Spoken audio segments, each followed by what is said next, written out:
Bom dia, boa tarde, boa noite. Não sei que horas que você está assistindo esta videoaula. Eu sou o professor Alex, professor da disciplina de Teologia Bíblica do Novo Testamento. Vamos para a nossa quarta videoaula, no qual iremos examinar um pouco acerca da teologia presente nas duas cartas de autoria do apóstolo Pedro, mais as cartas joaninas, além de também as cartas de Judas e de Tiago. Bom, começando pela teologia nas cartas de Pedro, quero, em primeiro lugar, vermos com vocês a primeira carta do apóstolo Pedro, né? A título, né, de introdução, vamos aqui nos atermos a alguns pontos sumamente importantes. A primeira delas é quanto à autoria da carta. É inegável que essa carta é de autoria do apóstolo Pedro, até porque ele o mesmo, seguindo a rigor, né, a forma como as pessoas em seus dias escreviam cartas, né, ele identifica logo no início da carta como seu autor. Os destinatários da carta são crentes dispersos, né, pela perseguição promovida pelo Império Romano. Estava acontecendo naqueles dias uma forte perseguição aos cristãos, aos crentes, obrigando eles a deixarem suas casas, suas terras e até mesmo o seu país para buscarem refúgio noutras nações, né? Então, Pedro escreve essa carta, por isso que ela pertence ao grupo das cartas gerais, né? Porque não é uma carta dirigida a um grupo de cristãos em uma determinada localidade, né?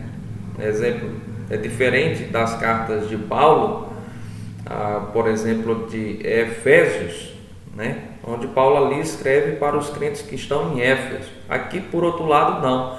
Pedro está escrevendo essa carta para os crentes dispersos pela perseguição, espalhados por toda uma região, né, por assim dizer.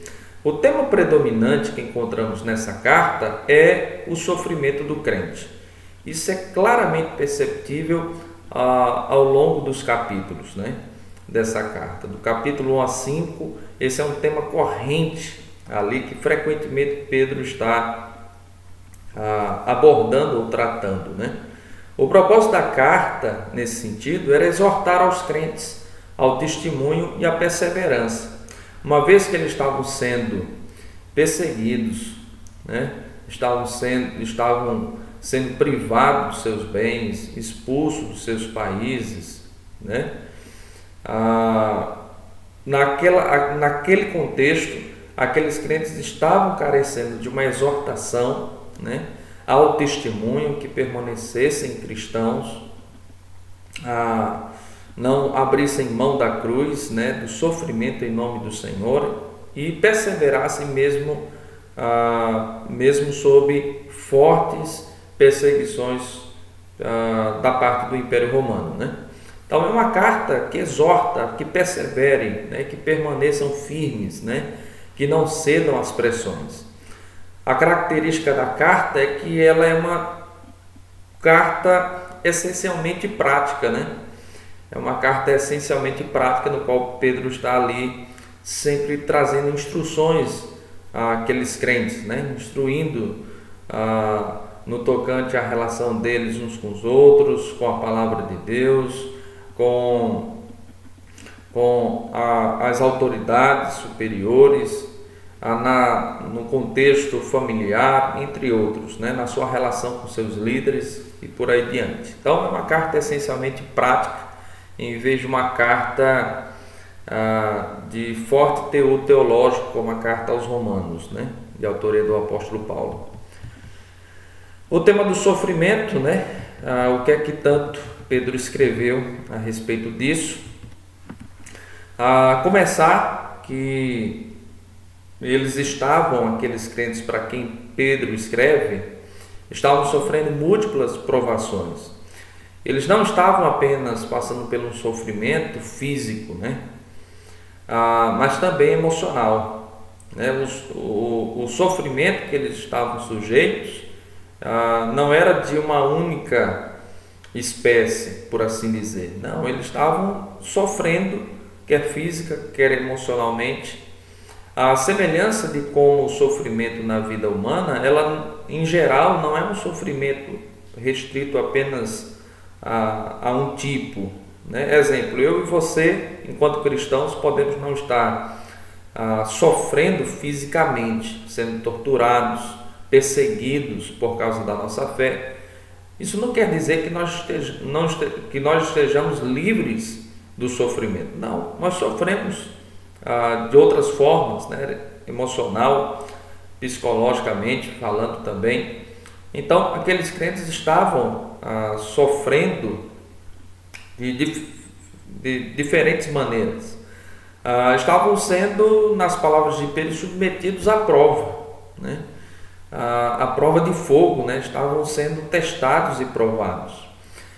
E além da perseguição, né, promovida pelo Império Romano, eles estavam também padecendo uma campanha de difamação, né? Estavam sendo caluniados e acusados injustamente, né? Isso fica bem evidente na carta, né?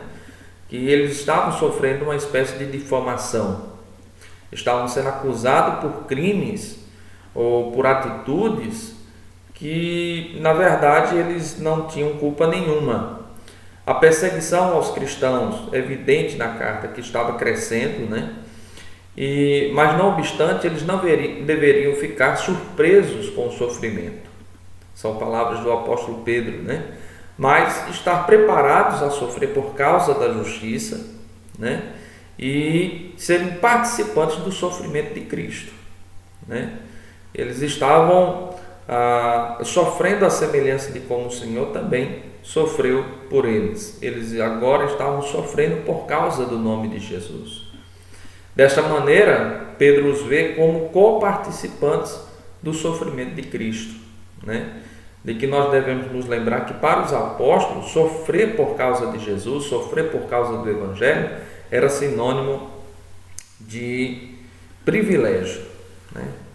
Eles veem a perseguição, a afronta, a difâmia, né? A calúnia como um privilégio que o cristão tem, se for por causa de Cristo, né? Se for por causa da sua fé nele. Além disso, alguns temas teológicos da pregação da igreja primitiva fica muito evidente nesta carta. A primeira delas tem a ver com Deus, né? O crente tem sua segurança em Deus, que é vivo, criador, transcendental, santo, longânimo, gracioso, nosso Pai, de nosso Senhor Jesus Cristo, juiz, aquele que nós devemos respeito. Então você percebe nesta carta que há muito que nos ensinar a respeito de Deus. Quem é Deus para nós cristãos?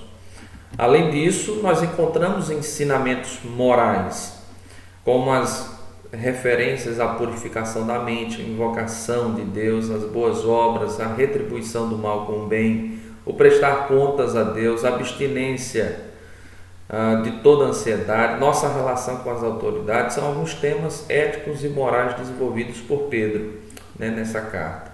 Por isso que eu disse que a carta ela é mais prática do que teológica, né, a exemplo de outras cartas do Novo Testamento. Cristo e sua obra, né? Pedro apresenta Cristo como Senhor, ressurreto, servo sofredor, uma linguagem tirada do livro de Isaías, né? Cristo é quem faz a expiação dos nossos pecados, Ele é o Salvador, Deus com o Pai e o Espírito Santo, e o instrumento da nossa fé em Deus. Então, é muito claro a pessoa de Cristo na primeira carta de Pedro, né? As referências a sua pessoa e obra, seu sacrifício na cruz, né, está presente no decorrer de toda a carta. Então, é uma carta que nos instrui a respeito de Cristo e sua obra, qual o propósito, para que ele sofreu, para que ele morreu na cruz, né, quem que ele é para nós crentes. E nós encontramos também a doutrina da igreja, né? O próprio Pedro refere-se à igreja como povo de Deus, corpo de Cristo e templo espiritual. Além disso, os crentes são pedras vivas, sacerdotes e rebanho de Deus. Então veja que essas figuras, elas nos dão uma dimensão, uma ideia do que é a igreja, né? E do que são os crentes.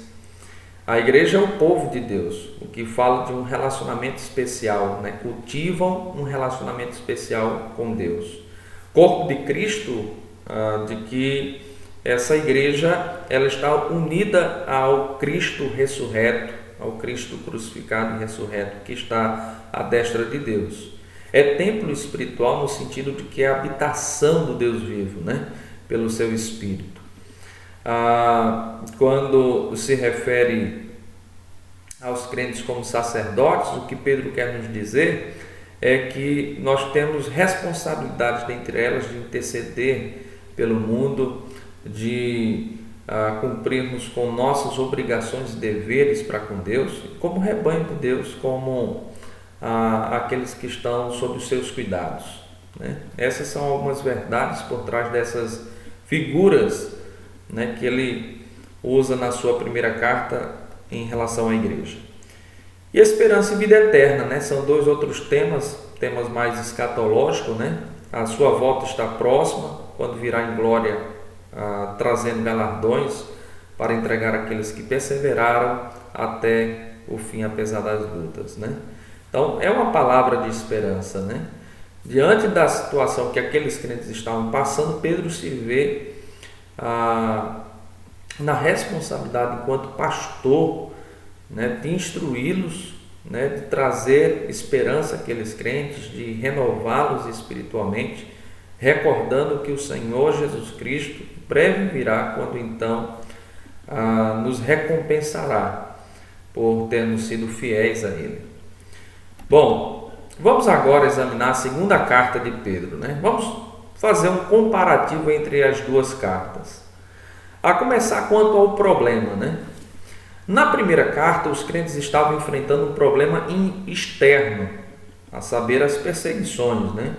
Enquanto que na segunda carta, os crentes estavam enfrentando um problema interno, os falsos mestres. Então, nós temos aqui um problema que difere do problema da primeira carta. Enquanto que na primeira carta o problema era as perseguições que vinham de fora, na segunda carta aqueles mesmos crentes, é o mesmo público para quem Pedro escreve, estavam agora enfrentando um problema interno, que eram os falsos mestres. Quanto à exortação, na primeira carta os crentes são exortados a perseverar, enquanto que na segunda carta os crentes são advertidos em relação aos falsos ensinos. Então veja que a exortação muda, né? Enquanto que na primeira eles são exortados a perseverar, a segunda tem um tom mais de advertência, né? De abrir os olhos dos crentes para os falsos mestres que estavam se infiltrando no meio da igreja. E nós temos também quanto aos objetivos, né? Na primeira carta o objetivo era fortalecer a igreja, fica muito claro e evidente isso, né? Eles que estavam passando por aquelas lutas. E na segunda carta o objetivo é refutar os falsos mestres.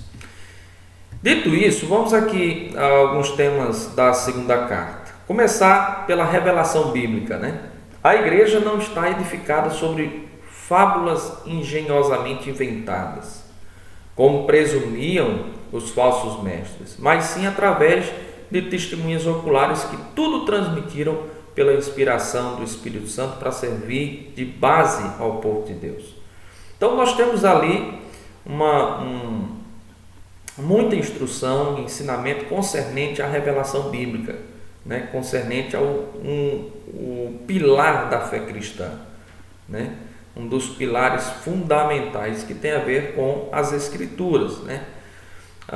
Como inspirada, como autoritativa, como única regra de fé e prática, como inerrante, infalível. Então, Pedro faz uma defesa às Escrituras, né?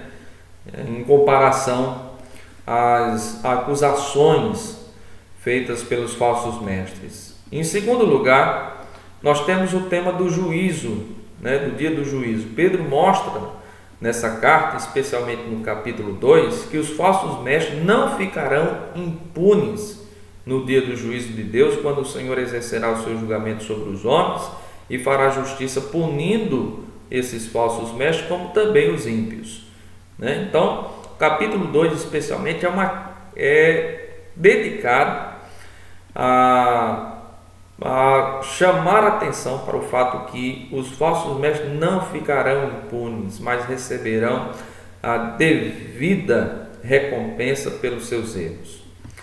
Em terceiro lugar, aqui é um terceiro tema, o assunto que é tratado na segunda carta, que está relacionado às últimas coisas. Quais são elas? A volta de Jesus, a transformação da terra e o estado final dos crentes, novo céu e uma nova terra onde habita a justiça. Eu coloquei 2 assuntos, mas na verdade são 3 assuntos tratados, né? Esses são, pois, alguns temas relacionados às últimas coisas que são abordados aqui nessa carta, né? A respeito da volta de Jesus, capítulo 3 dedica especialmente a respeito desse assunto, como também a transformação da terra e o estado final dos crentes.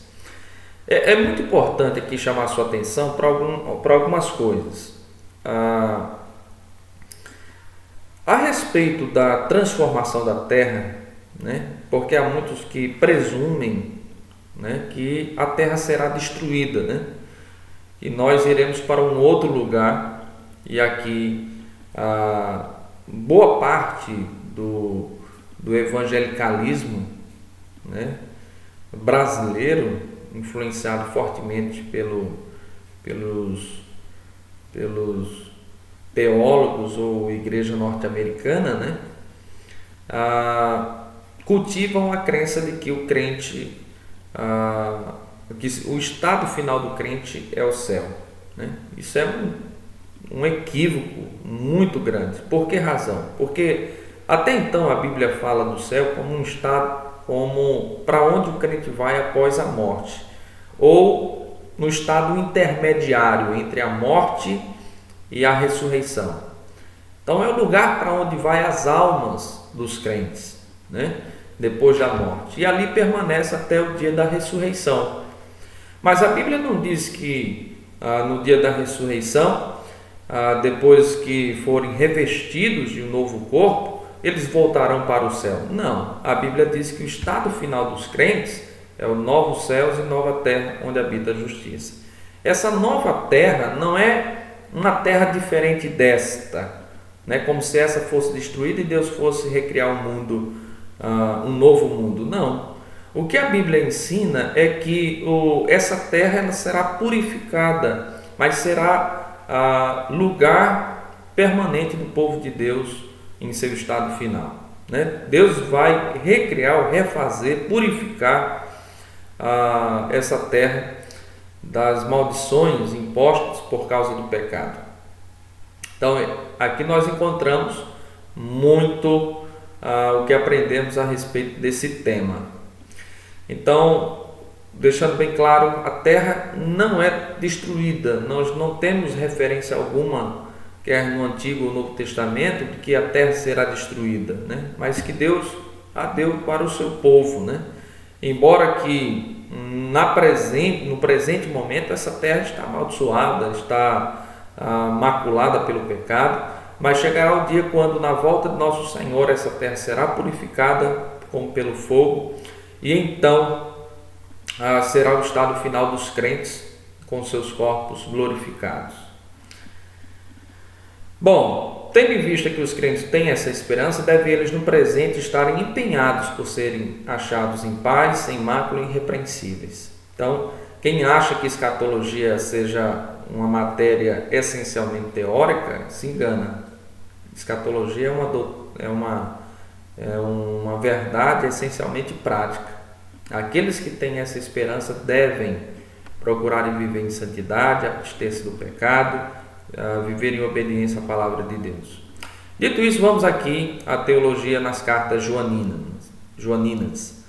Algumas informações introdutórias. O objetivo das cartas: João escreve como Pedro para combater heresias que estavam ameaçando a fé da igreja, como o gnosticismo, nós iremos falar daqui a pouquinho, advertir aos crentes a respeito dos falsos mestres, que estavam se infiltrando no meio daqueles crentes, para dar aos crentes certeza da salvação que haviam recebido no Senhor. A gente vai explicar um pouco melhor daqui a pouquinho, e ensinar as verdades essenciais da fé cristã, como a prática do amor fraterno e a obediência à palavra de Deus. Vamos aqui nos voltar um pouco para o gnosticismo. Era uma crença, que estava surgindo já no final, próximo do final do primeiro século, e que estava se infiltrando de forma muito sutil no seio da igreja. Em resumo, eles negavam a humanidade de Cristo, tanto é que fica muito evidente na carta, no qual João combate esse ensinamento herético, quando ele fala que aquele que nega, que Jesus Cristo veio em carne, esse é o espírito do anticristo, Esse não tem o pai nem tem o pai nem o filho, Então ali ele está refutando esse ensino gnóstico, Eles criam que a salvação se dava por meio do conhecimento. A palavra conhecimento no grego é gnosis, por isso gnosticismo. Então eles entendiam que a salvação se dava por meio de uma revelação especial, de um conhecimento especial, no qual eles alegavam ter que os demais não tinham, Afirmavam uma iluminação especial pelo Espírito, no qual eles não tinham necessidade de ser ensinados pelos outros, E aí imagina o impacto disso, Não, o Espírito Santo é que me ilumina, eu não tenho necessidade de ser instruído, Parece muito aqueles crentes que falam, nos dias de hoje, que meu pastor é Jesus, Como que para dizer, não, eu não tenho necessidade de estar sob os cuidados de um pastor, de um líder, Então era como eles criam. Criam também que podiam ter comunhão com Deus independentemente de viverem no pecado. Ou seja, que conversa é essa? Que a gente precisa de obedecer a Deus, de viver em santidade? Não, a gente não tem necessidade disso não. A gente pode ter comunhão com Deus e ainda assim vivermos no pecado sem nenhum problema. Veja, um problema que, embora antigo, ele parece tão atual, que pelo fato de nós encontrarmos tantas pessoas que levam uma vida em relação ao pecado com tanta naturalidade e ainda assim declaram, afirmam em alto bom som que tem comunhão com Deus. Isso é complicado e João deixa muito claro que isso não condiz com o ensinamento de nosso Senhor. Criam também que podiam desenvolver um relacionamento com Deus à parte do relacionamento dos irmãos. Era do tipo assim, a gente não precisa dos irmãos, a gente não precisa de igreja, A gente pode nos relacionar com Deus independentemente de não nos relacionarmos com nossos irmãos. Então era uma teologia, se assim podemos denominar, que excluía o próximo, que excluía os irmãos. Vamos aqui a um dos assuntos, que é tratado nas cartas dele, especialmente de 1 João, que tem a ver com a pergunta: como ter certeza da sua salvação? É preciso ressaltar que, ao que parece, os destinatários dessa carta são os mesmos que receberam o Evangelho. O apóstolo João escreve o Evangelho e lá no final do seu Evangelho ele explica-nos a razão, a fim de que por meio do que ele escreveu, aquelas pessoas que leram, que ouviram, pudessem virem à fé em Jesus e pela fé nele tivessem a vida eterna. A primeira carta teria sido escrita para essas mesmas pessoas, para aqueles que, dentre aqueles que ouviram o Evangelho, haviam crido. Mas aí eles tinham dúvidas se tinham recebido essa salvação, até porque pelos ensinamentos gnósticos haviam colocado dúvida em relação se eles eram de fato crentes. E aí o apóstolo João apresenta-nos 3 provas, né? A primeira é a prova moral, né? A obediência. O verdadeiro cristão vive na obediência aos mandamentos de Deus, vivendo em santidade. Mesmo quando peca, ele reconhece, confessa e deixa, né? Então essa é a primeira prova. João diz assim, lá no capítulo 2 da sua primeira carta, versículo de número 3. Nisto sabemos que o conhecemos, se guardamos os seus mandamentos. Então, se você guarda os mandamentos de Deus, se você obedece a palavra de Deus, isso é uma forte evidência que você recebeu a vida eterna, né? É uma forte evidência que você foi salvo. Se você hoje tem uma relação de obediência em vez de desobediência aos mandamentos de Deus, se você procura viver em santidade, se você ainda que peque, reconhece, confessa e deixa, isso não deixa dúvida que você foi verdadeiramente convertido. A segunda prova é uma prova social, o amor, né? O verdadeiro cristão desenvolve um relacionamento de amor fraterno com seus irmãos, não apenas por palavras, mas essencialmente por obras, né? Como eu disse, os falsos mestres, os gnósticos, eles estavam dizendo o quê? Que você podia desenvolver um relacionamento com Deus, independentemente de não desenvolver um relacionamento com seus irmãos. Isso não condiz com a palavra de Deus, né? E ele mostra-nos isso ao longo de toda a carta, né? Que não condiz com os ensinamentos que ele mesmo ouviu de nosso Senhor Jesus Cristo. O verdadeiro cristão se conhece, além de pela obediência à palavra de Deus, também por seu relacionamento de amor fraterno com seus irmãos da fé. E, por último, nós temos a prova doutrinária, a fé em Cristo, né? O verdadeiro cristão crê no Cristo das Escrituras, né? Aceita o Cristo revelado nas Escrituras, tal como ele é apresentado, sem tirar nada. Enquanto que os falsos mestres gnósticos estavam disseminando a crença que negava a humanidade de Cristo, o cristão verdadeiro aceita o Cristo revelado nas Escrituras, que nos é apresentado como filho de José, filho de Maria, como de Nazaré, né, que teve fome, teve sede. Nós não temos menor dificuldade com isso. Nós aceitamos o Cristo 100% homem e 100% Deus. Então, essas são as 3 provas que, juntas, dão certeza ao crente da sua salvação em Jesus. Em relação aos falsos mestres, como é que ele refuta a loucura dos ensinos gnósticos? Primeiramente, dizendo que aqueles que vivem nas trevas não têm parte com Deus. Logo no capítulo 1 ele diz: se alguém diz que tem comunhão com Deus e anda nas trevas, é mentiroso e nele não está a verdade. Então, essa conversa não rola, ele está dizendo, né? Então, não. Aqueles que sabem que Deus é santo, importa que seja santo também em toda maneira de viver.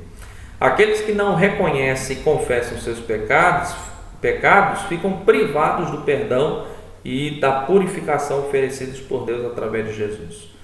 A promessa de Deus, está lá em 1 João 1,9, salvo engano, é que aqueles que confessam, reconhecem e confessam seus pecados, têm não só o perdão dos seus pecados, mas também a purificação pelo sangue de Jesus. Aqueles que não vivem conforme a palavra de Deus não conhecem a Deus. Isso eu já citei aqui, 1 João 2, verso 3, né? Eles que alegavam que bastava conhecer, independentemente de não praticar a palavra de Deus, João é categoricamente contra, né? Contra esse tipo de pensamento. Pelo contrário, a Bíblia exorta-nos que se nós conhecemos, a evidência que nós conhecemos é que nós vivemos obedientemente, ou em obediência à sua palavra. Aqueles que não amam seus irmãos não nasceram de novo, né? Ainda estão em trevas. É o que João vai desenvolver no capítulo 2 dessa sua primeira carta. E por fim, aqueles que rejeitam o Cristo das Escrituras não têm um filho nem um pai. Eles que alegavam que tinham um filho e um pai João vai dizer que não.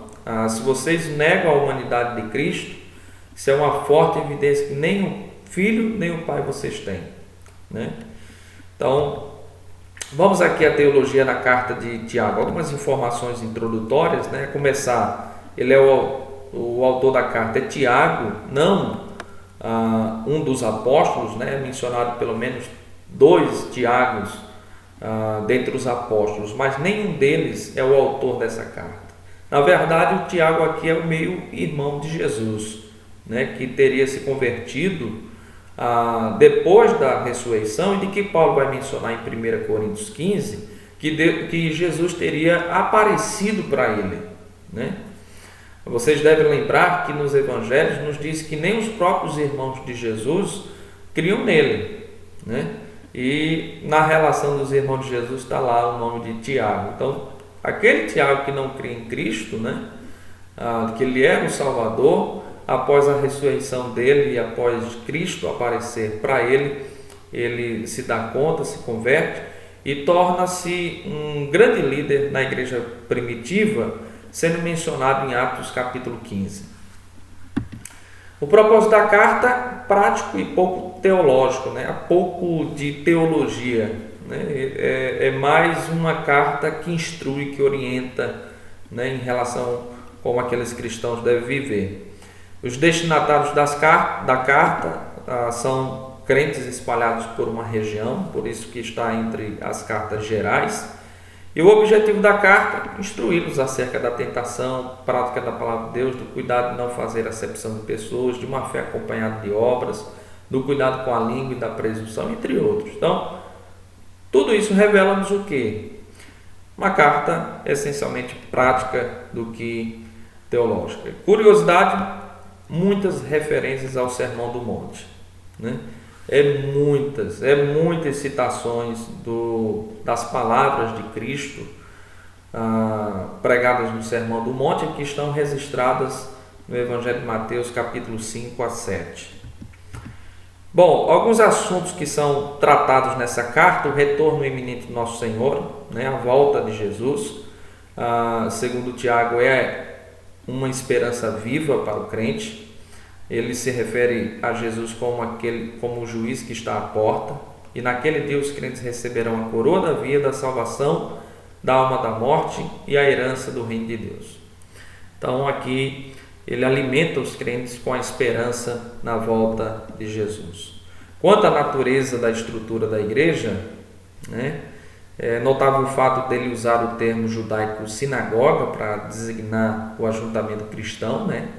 Ele se refere aos anciãos da igreja, que aqui a palavra ancião, como vimos em nossas últimas aulas, é uma referência aos presbíteros da igreja. Instrui eles quanto aos deveres pastorais de visitar os doentes e ungí-los com óleo. Isso deve ser acompanhado pela confissão de pecados. Em terceiro lugar, quanto à natureza da tentação, esse é um outro assunto que é tratado nessa carta. Tiago insiste que Deus não pode ser tentado, nem a ninguém peca, né? ou tenta, procura induzi-lo a pecar. Cada pessoa é tentada quando induzida e tentada por seu próprio desejo. Quando os desejos maus são maus em si, seduzem e tentam o homem a se desviar da vontade de Deus, concebe-se o pecado e a morte é o fim dele, né? Então ele apresenta resumidamente a natureza da tentação. Aqueles que procuram se esquivar da responsabilidade, ele reitera e reforça a responsabilidade que o homem tem em ceder à tentação. E por fim ele trata da natureza da vida cristã, né? Entramos na vida cristã quando somos gerados pela palavra da verdade, quando ela é recebida, quando é implantada dentro do coração, o homem é regenerado para uma nova vida, né? E entramos agora na última carta, na carta de Judas, algumas informações introdutórias, que não há muita diferença entre a carta de Judas e a de 2 Pedro. Eu acredito que vocês que já leram essas cartas tenham percebido isso, né? Até os propósitos se assemelham, sendo de advertir os crentes a respeito dos falsos mestres. À semelhança de Tiago, Judas aqui não é uma referência a um dos apóstolos do Senhor. Há dois Judas, né? O Judas Iscariotes, e tem um outro Judas que recebe o nome de Judas Tadeu. Né? Judas Tadeu, acredito que o outro apóstolo, né? com o mesmo nome. Mas não, aqui o Judas é aquele meio-irmão de Jesus, é mencionado nos evangelhos, e que, a semelhança de Tiago, teria se convertido posteriormente, após a ressurreição do Senhor, quando este o viu. E, excluindo-se o material em Judas, como a Pedro, sobram alguns assuntos que têm sido causa de grande discussão entre os teólogos. Entre eles, a referência aos apócrifos. É possível que Judas tenha feito referência a dois livros apócrifos. Primeiro, Enoque, ao citar Enoque, o sétimo depois de Adão, e a profecia encontrada lá, e os anjos em prisão, né? Também tirada de 1 Enoque. E o outro livro apócrifo seria a Assunção de Moisés, ao se referir à disputa do corpo de Moisés. Não devemos pensar que Judas esteja atribuindo alguma inspiração a esses livros. Então, por favor, descarte, não pense de que o fato dele citar esses livros que seja uma razão para reconhecermos a inspiração divina desses livros. Não, de maneira nenhuma. É preciso dizer que essa é uma prática que não é comum ou restrita a Judas. Não, pelo contrário. Você vai encontrar até o apóstolo Paulo, né, fazendo citação de literatura não canônica, como por exemplo em 1 Coríntios 10:4, ao se referir ao Midrash rabínico, né, sobre a pedra que seguia os israelitas no deserto. Essa citação não é extraída do Antigo Testamento, é extraída do Midrash rabínico, né? Também Paulo cita um poeta pagão no seu discurso em Atenas e novamente volta a citá-lo em 1 Coríntios e 2 Timóteo. Então veja que Paulo citou ou usou literaturas não canônicas, né? Citou textos não canônicos nas suas cartas. Então não devemos presumir com isso que Paulo esteja atribuindo uma certa inspiração divina a esses autores, né? Até alguns deles de poetas pagãos. E um outro assunto são os anjos em prisão, né? Essa citação tirada de 1 Enoque é paralela a 2 Pedro 2,4, e a sua ênfase está na queda dos anjos que abandonaram seu estado original e sua posição exaltada junto a Deus para seguir após Satanás. Eles, por terem dado ouvido a Satanás seguido após ele, e foram expulsos e estão reservados para o dia do juízo, porque estão irremediavelmente perdidos. Não há salvação ou arrependimento para eles, certo? Alguns que irão, com base no fato de que em 1 Enoque a citação dos anjos em prisão é tirada do contexto dos anjos que se rebelaram. Seria uma segunda rebelião, né? No qual alguns anjos teriam se deitado com mulheres, né? E daí fazem paralelo com aquela passagem de Gênesis, né? Nasceram os gigantes, os nefilins e por aí diante. Mas não é esse o intuito ou o objetivo de Judas na carta. O intuito dele é exatamente essa: os anjos em prisão. O sentido aqui é de que eles estão sentenciados ao juízo, né? Às trevas exteriores. Para eles não há salvação, né? Eles estão irremediavelmente perdidos. Então esse é o intuito de Judas, e não defender, né, o que Enoque, né, o autor desse livro apócrifo, defende ali no seu livro, né? Bom, na próxima aula nós iremos ver a teologia na carta aos Hebreus e teologia do Apocalipse. Nossa quinta e última aula, encerrando as videoaulas dessa disciplina, estaremos examinando a teologia desses dois livros. e assim concluindo a teologia bíblica do Novo Testamento. Então, Deus abençoe a todos e até a próxima aula, se Deus quiser.